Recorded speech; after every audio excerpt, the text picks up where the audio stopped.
যে এনসিপিতে শহীদ ওসমান হাদি জয়েন করা উচিত নয়, এই সিদ্ধান্ত আমরাই তাকে দিয়েছি। ওসমান হাদি কোনো রাজনৈতিক দল গঠন করে নাই। ইনকিলাব মঞ্চ হচ্ছে অভ্যুত্থান অনুপ্রাণিত একটি সাংস্কৃতিক সংগঠন। আর সেকেন্ড যে ব্যাপারটা, ওসমান হাদি নাগরিক কমিটিতে ছিলেন। পরবর্তী সময়ে আমাদের যে কোনো সিদ্ধান্ত শহীদ ওসমান হাদি আমাদের সাথে পরামর্শ করে নিতেন। যখন তিনি নাগরিক কমিটিতে যোগদান করবেন, আমরা তাকে বলেছি ওকে আপনি নাগরিক কমিটিতে যোগদান করতে পারেন।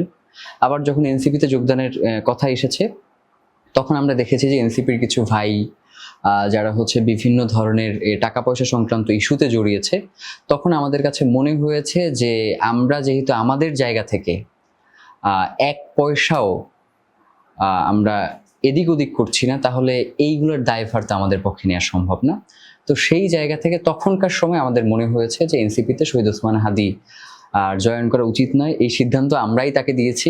তো যার পরিপ্রেক্ষিতে শহীদ ওসমান হাদি আসলে এনসিপিতে জয়েন করেনি।